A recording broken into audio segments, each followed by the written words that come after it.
मुझे ये वर्ड प्रार्थना में दिखा, एकदम रेफरेंस दिखा मुझे।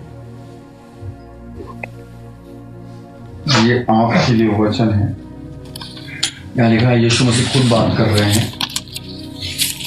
ये कोई रिक्वेस्ट नहीं है, ये आज्ञा है।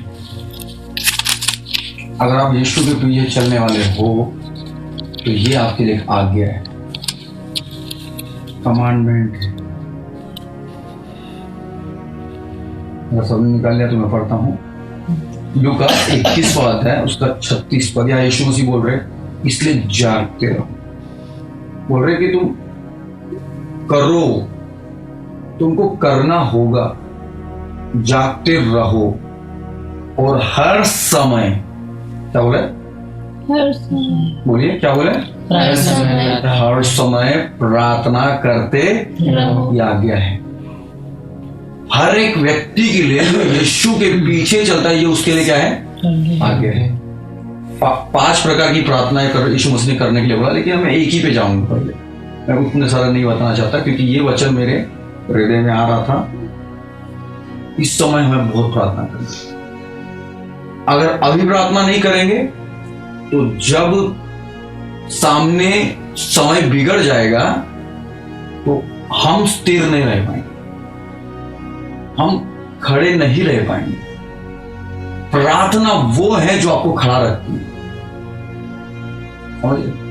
प्रार्थना वो है आपको खड़ा रखती है, मतलब आपको स्थिर रखती है। इसलिए आपने देखा होगा, कई बार आपने ये सुना होगा, बंदे का प्रार्थना का जीवन गड़बड़ हो गया, इसलिए वो बैकस्लाइड हो गया, प्रभु से दूर हो गया। पता प्रभु से दूर कब होता है इंसान? जब उसका प्रार्थना का जीवन ठंडा हो जाता है। इसलिए यीशु मसीह ने बोला, जागते रहो, हर समय प्रार्थना करते रहो, क्योंकि तुम सब आने वाली घटनाओं से बचने और मनुष्य के पुत्र के सामने खड़े होने के योग्य बनो। मतलब ये है, प्रार्थना आपको बचाती है, पहली बात। और दूसरी बात, प्रार्थना आपको बनाती है। दो ही बात देखेंगे, पहला बचाती है, दूसरा बनाती है। बहुत बड़ी चीज है। अगर आप प्रार्थना नहीं करेंगे तो आप अंतिम समय में खड़े नहीं रह सकते। सही बता रहा हूं, दिन बहुत बुरे होने वाले हैं। ये तो बस शुरुआत है, अभी तो बस पीड़ा शुरू हुई है। प्रकाशित वाक्य पढ़ा होगा आपने, एक स्त्री रहती है जो गर्भवती होती है, बहुत पीड़ा से होकर गुजरती है। कलीसिया पीड़ा के समय में है, बस पीड़ा आरंभ हुआ है, अभी तक तो स्तर भी नहीं पहुंचा है, अभी तो उस आरंभ में है। यीशु मसीह का तो आगमन तो रुक जाओ, पहले रैप्चर होगा, लोग उठा लिए जाएंगे, गायब हो जाएंगे। लेकिन प्रार्थना ये करे कि पहले रैप्चर में हम चले जाए, क्योंकि रैप्चर के बाद, रैप्चर समझते ना, पर जो बीच में उठा लेगा कई लोगों को, गायब हो जाएंगे, सीधे स्वर्ग में उठा ले जाएंगे। लेकिन जो बचेंगे भैया, उनको इतनी भयानक स्थिति को फेस करना पड़ेगा, वो समझते पड़ेगा, वो बहुत खतरनाक होगा। इसलिए अभी हमारे पास समय है, प्रभु भी बात करता है। उस समय लोगों के पास वचन नहीं पहुंचेगा भैया, लोग इधर से उधर वचन ढूंढेंगे, लेकिन उनको मिलेगा नहीं। वो वचन पढ़ेंगे, लेकिन उनको प्रकाशन नहीं मिलेगा। बाइबल होगी, लेकिन प्रकाशन नहीं मिलेगा। आज प्रकाशन मिलता है, वो प्रकाश नहीं मिलेगा उनको इसमें, क्योंकि प्रकाश का समय खत्म हो जाएगा और अंधकार छा जाएगा। लोग बोलेंगे, हे पहाड़ हम पे आके गिर, और मौत की दुआ करेंगे, मौत भी भागेगी, बोलती है बाइबल। उस घटना से अगर आपको बचना है, आने वाली विपत्तियों से बचना है, तो आपको क्या करना पड़ेगा? अभी से प्रार्थना। एक टाइम खाना मत खाओ, लेकिन एक टाइम प्रार्थना जरूर, प्रार्थना जरूर करना है। प्रार्थना के बिना अगर आप जीवन जी रहे, तो समझ लीजिए कब आप प्रभु से दूर हो जाएंगे, आपको कुछ पता नहीं। और जब होश आएगा, बहुत देर हो चुकी होगी।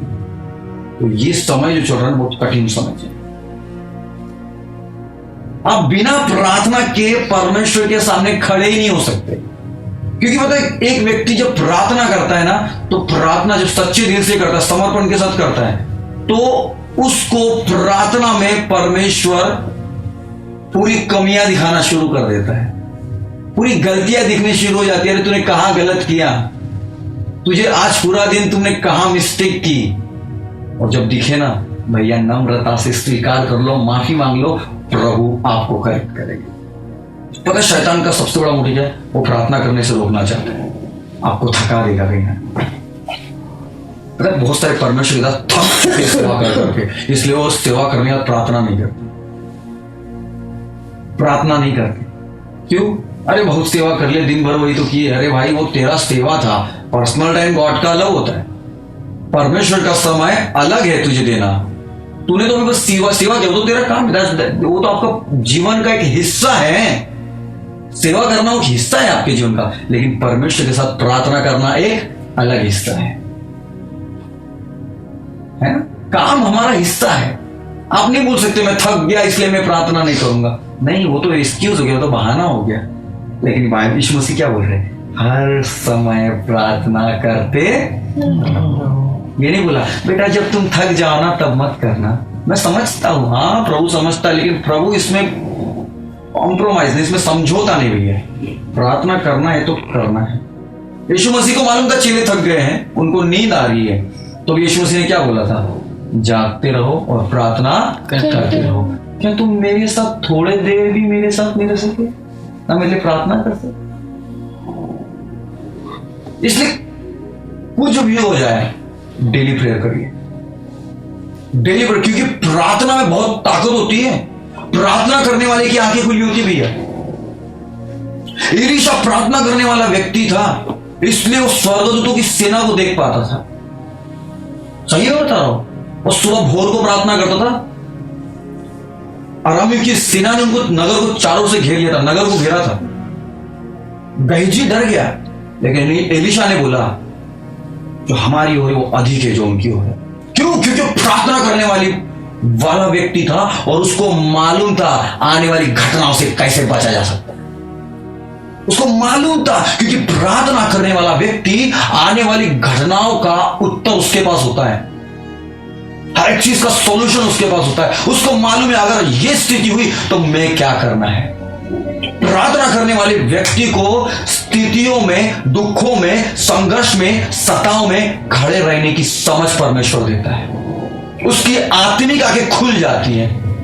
प्रार्थना करने वाले की हमेशा याद रखना आत्मिक आंखें खुली होती है, क्योंकि वो चमत्कार को देखने वाला व्यक्ति होता है। उसको मालूम है प्रार्थना में सामर्थ होती है। जब प्रार्थना करेंगे आपकी सामर्थ, परमेश्वर अपनी सामर्थ को रिवील करता है। इसलिए बाइबल कहती है जो परमेश्वर के साथ संगति करता है उसके साथ एक आत्मा, एक आत्मा मतलब परमेश्वर की सामर्थ मेरी सामर्थ, परमेश्वर का हाथ मेरा हाथ, परमेश्वर का अभिषेक मेरा अभिषेक, क्योंकि एक है जो परमेश्वर का वो मेरा है। और परमेश्वर देख सकता है तो मैं भी देख सकता हूं। जो प्रभु देखेगा वो मैं देखूंगा। प्रभु ने दाऊद को देखा, समझ रहे बात को? प्रभु ने दाऊद को देखा, उसमें बड़ा शेर था। वहां पे छोटा, लोगों को तो बाहर से छोटा दिखता था, लेकिन यीशु मसीह ने यहूदा का शेर उसके अंदर देखा। वो गरजने वाला सिंह देखा था जो शैतान को फाड़ के फेंक देगा। वो हथौड़ा देखा था जो शैतान के सर को कुचल देता, फोड़ देता था, लूड़ा लंगड़ा बना देता। वो हथौड़ा यीशु मसीह ने उस दाऊद के अंदर देखा था। क्यों? क्योंकि पता है दाऊद ने अपने जीवन में, शुरुआती जीवन में सबसे ज्यादा अकेले में समय बिताया, प्रार्थना में समय बिताया। क्यों परमेश्वर ने दाऊद को चुना था बताया आपको? इसलिए नहीं कि भैया वो बहुत अच्छा गाता है, इसलिए क्योंकि वो संगति करता है। पता परमेश्वर आपको जानता है, लेकिन परमेश्वर को पर्सनली सिर्फ प्रार्थना के द्वारा जानेगा। प्रेयर इज अ प्लेस, प्रार्थना वो स्थान है जहां परमेश्वर आपको जानते हैं और आप परमेश्वर को जानते हैं। आप ऐसा नहीं बोल सकते दूसरे प्रचारक को सुनकर अरे मैं परमेश्वर को जानता हूं। नहीं, कभी नहीं हो सकता, इम्पॉसिबल है। आप जानकारी ले सकते लेकिन पर्सनली नहीं जान सकते। अगर आपको परमेश्वर की सामर्थ को समझना है, पहचानना है, आपको प्रार्थना करना पड़ेगा, तब आप योग्य बनेंगे। किसके योग्य बनेंगे? परमेश्वर के सामने खड़े होने योग्य। दाऊद प्रार्थना करता था, इसलिए शमूएल को बोला जा, यही है, इसे अभिषेक कर। तभी वो परमेश्वर, अभिषेक का अर्थ क्या है? परमेश्वर के सामने खड़ा हो पाया। जो अभिषेक होता है परमेश्वर के सामने खड़ा होता है। एलिया परमेश्वर की उपस्थिति में खड़ा था, एलीशा परमेश्वर की उपस्थिति में खड़ा होता था। इसलिए एलिया बोलता है, मैं जिसके सम्मुख खड़ा होता हूं, मैं उसके सम्मुख खड़ा होता हूं। किसके सम्मुख खड़ा होता हूं? परमेश्वर के सम्मुख खड़ा होता। इसका अर्थ यह है कि वो अभिषेक था, अभिषिक्त व्यक्ति था। और दाऊद को अभिषेक इसलिए किया क्योंकि वो भी परमेश्वर के उपस्थिति में बैठने वाला व्यक्ति था। और दाऊद को मालूम था ये जो घटना आने वाली है, इससे कैसे बचा जा सकता है, गोलियत को कैसे गिराना है, मुझे मालूम है। शाऊल को नहीं मालूम था। पता है शाऊल को क्यों नहीं मालूम था? मुझे पता है, क्योंकि उसने अपना प्रेयर लाइफ खो दिया था। जब आप प्रार्थना का जीवन खो देते हो, जब परमेश्वर से आप दूरी बना लेते हो, आपको उत्तर नहीं मिलेगा। आप गोलियत जैसे परेशानियों को कभी निपटारा नहीं कर पाएंगे, कभी सॉल्व नहीं कर पाएंगे, आपको उत्तर नहीं मिलेगा। जब परेशानियां आएंगी, आपको दहला देने वाली परेशानी, ऐसी मामूली परेशानी कि जब शाऊल के सामने गोलियत आया, पूरा इजराइल थर-थर कांप रहा था। कोई भी नहीं था उसका मुकाबला करने वाला। यहां तक कि दाऊद का बड़ा भाई, क्या नाम था उसका? जोआब, इंग्लिश में जोआब बोलते, उसका नाम था। वो भी जो शूरवीर योद्धा था, वो भी कांप रहा था। योनातान शाऊल का बेटा, वो भी कैसे लड़ेंगे इतने बड़े व्यक्ति से।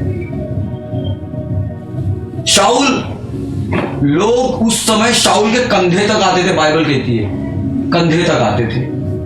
सबसे लंबा था शाऊल उस समय। वो भी गोलियत को देख के बोला, अरे कैसे लड़ेंगे। वो तो घबरा गया, अब करूं तो करूं क्या। वो सुलह करना चाहता था, बोले नहीं मैं लड़ूंगा। गोलियत बोलता था, लेकिन दाऊद जानता था इसका सॉल्यूशन क्या है, इस घटना से कैसे बचना है, कैसे इसका सामना करना है। क्यों जानता था? क्योंकि वो प्रार्थना करता था, अकेले में परमेश्वर के साथ समय बिताता था। वो इजराइल के लिए प्रार्थना करता था। उसको मालूम था मैं अभिषेक किया गया, परमेश्वर ने मुझे चुना है, मेरे साथ परमेश्वर है। ये खतरा रहित परिदृष्टि की मेरा क्या कर सकता है।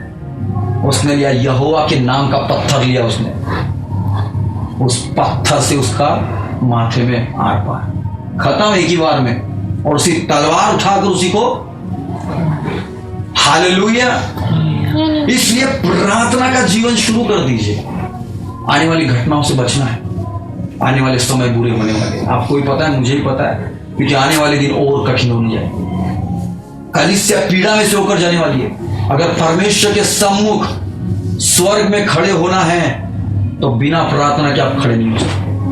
विदाउट प्रेयर योर लाइफ पूरी तरह से बुझ जाएंगी। बिना प्रार्थना के आपका जीवन बुझ जाएगा। यहोवा का दीपक सिर्फ प्रार्थना में जलाया जा सकता है। अगर प्रार्थना नहीं करोगे बेटा, गए काम से। संसार में, दोस्ती यारी में, मोबाइल में बर्बाद। लेकिन अगर प्रार्थना करोगे डेली, कुछ भी हो जाए, शुरुआत 20 मिनट से करो, 10 मिनट से करो, लेकिन वो बढ़ना चाहिए। नहीं मन कर रहा, जबरदस्ती करो, जबरदस्ती करो। बोलो प्रभु को, प्रभु मेरा मन नहीं, सीधा साफ बोलो एकदम। पता परमेश्वर को खरे हृदय वाले बहुत पसंद है, साफ दिल वाले, जो अंदर वो बाहर मन नहीं कर रहा। प्रभु को बताओ, प्रभु मेरा मन नहीं कर रहा प्रार्थना करने का, मैं सच बोल रहा हूं, लेकिन मैं चाहता हूं प्रार्थना करना, लेकिन मेरे से हो नहीं रहा है। मुझे शक्ति दे प्रार्थना करने की। ऐसा बोलो। जब बोलोगे प्रभु समझता है। खरे हृदय से प्रार्थना करोगे, वो ताकत देता है। बाइबल कहती है हमारा परमेश्वर सामर्थ देने वाला परमेश्वर है। जो मनुष्य से नहीं हो सकता वो हो सकता है। तुमसे प्रार्थना करना नहीं हो रहा, कोई बात नहीं बेटा, तुमने जिस पर विश्वास किया है उससे हो सकता है। उसे बोलो प्रभु मुझसे तो, मैं बोलता हूं ऐसा, प्रभु मुझसे नहीं हो पा रहा है, तू मुझे छूटने का सामर्थ्य दे, तू कर प्रभु। मैं विश्वास से बोलता हूं प्रभु देता है। हमारा परमेश्वर देने वाला परमेश्वर है यार। इसलिए बाइबल कहती है मांगो तो तुम्हें, ऐसा हमारा परमेश्वर नहीं तुम रोटी मांगो और तुम्हें पत्थर। हमारा परमेश्वर बहुत अद्भुत परमेश्वर, हालेलुया। इसलिए डेली प्रार्थना करो, हर समय प्रार्थना करो, टाइम मिला प्रार्थना करो, मत चलाओ मोबाइल, प्रार्थना करो। हाँ थोड़ा बहुत चला लो, लेकिन प्रार्थना का समय नहीं, सेट कर लो प्रार्थना करो। पता है 2017 में जब बाइबल कॉलेज में था, ये बहुत अच्छे से जानते भाई, मेरा एक टाइम सेट था भैया, खेलने का समय तो कुछ लो, वो टाइम आ गया, मैं सब कुछ छोड़ के हाथ में भाग जाता था, रूम में बंद हो गया, प्रेयर करता था। और सच बता रहा हूं, जितनी प्रार्थनाएं मैंने की, प्रभु ने उसका प्रतिफल दिया, प्रभु ने मजबूत किया है। और वो आज मजबूती में महसूस करता हूं, वो अनुग्रह में महसूस करता हूं। पता है आप प्रार्थना करते हैं ना, भले आपको दिख नहीं रहा है अभी, लेकिन मैं बता रहा हूं हमारा परमेश्वर प्रार्थनाएं सुनता है। हमारा परमेश्वर बयान नहीं सुनता है, लेकिन उत्तर अपने समय पे देगा, उत्तर अपने समय, लेकिन देगा जरूर, देगा जरूर, क्योंकि वो ऐसा परमेश्वर नहीं है सुन के भूलने वाला परमेश्वर नहीं है। वो सुनता है, रखता है संभाल। हाँ अब इसका टाइम आ गया, खोलो दरवाजा। हाँ अब इस प्रार्थना का दरवाजा खोलो दरवाजा। हर एक चीज टाइम टू टाइम हो। इसलिए यीशु मसीह ने बोला प्रार्थना करते रहो, तुम्हें घटनाओं से बचाना है मुझे। और प्रार्थना में तुम देख सकते हो, तुम देखो कई बार प्रार्थना में दर्शन दिखेगा, कुछ ना कुछ तस्वीरें दिखती हैं, कई लोगों को दर्शन दिखते हैं, है ना। प्रार्थना में बहुत कुछ दिखता है। इसलिए बोला प्रार्थना में जो प्रार्थना करते हो, क्योंकि तुम घटनाओं से बचोगे और परमेश्वर के सामने योग्य खड़े रहोगे। प्रार्थना तुमको पवित्र भी करती है, तुम्हें करेक्ट करती है, सही करती है। कहाँ गलत किया बेटा, तो इसको सुधारो, ये करो। करेक्शन प्लेस है वो, सही करने का स्थान है प्रार्थना। तो प्रार्थना में मजबूत हो जाइए।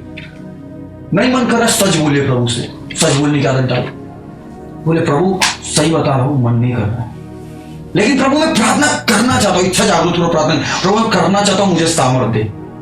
इसलिए बाइबल कहते हैं, पौलुस कहता है जो मुझे सामर्थ देता उसमें मैं सब कुछ। इसका अर्थ है पौलुस को सामर्थ देता था प्रभु, वो निर्बल होता था वो, क्योंकि भाई हम इंसान शरीर में नहीं, हमें सामर्थ की जरूरत है, हम निर्बल हैं।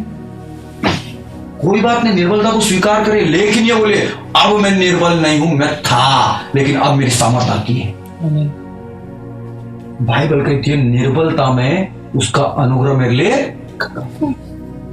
जब हम निर्बल होते हैं तब हम सामर्थी होते हैं। भैया कोई बात नहीं, निर्बल हो जाओ, लेकिन तब हम बलवान भी हो जाएंगे। क्योंकि पता है जब हम कमजोर होते ना, हम निर्बल होते, प्रभु मुझसे नहीं हो पा रहा, जब हम बोलते तो वो बोलता है मुझसे हो पाएगा, तुझसे नहीं होगा, लेकिन मैं कर लूंगा, तेरा पप्पा, तेरा परमेश्वर, तेरा प्रभु जिसको तूने स्वीकार किया। इसलिए बोलो प्रार्थना नहीं, कोई बात नहीं, स्वीकार करो, बोलो प्रभु मुझसे प्रार्थना, लेकिन मैं जानता हूं, पॉजिटिव बोलो, मुझे क्या चाहिए, सामर्थ चाहिए प्रार्थना, मेरा प्रार्थना का जीवन बढ़ना चाहिए। दो चीजें होगी, क्या होगा, हम घटनाओं से बचेंगे, आने वाली घटनाओं से बचेंगे। दूसरा, परमेश्वर के सामने योग्य खड़े होने पाएंगे। क्या करता है, बचाता है और बनाता है। क्या करता है, बचाता है, बनाता है। प्रार्थना में बचाता है और बनाता है। तो आज से हम प्रार्थना करेंगे, साफ प्रार्थना करेंगे। बोले प्रभु हो रहा है तो प्रेज द लॉर्ड, नहीं हो रहा है तो बोलिए साफ साफ, बोलना मुझे सामर्थ दीजिए, मुझे सामर्थ दीजिए। आइए अपने आंखों को बंद करें।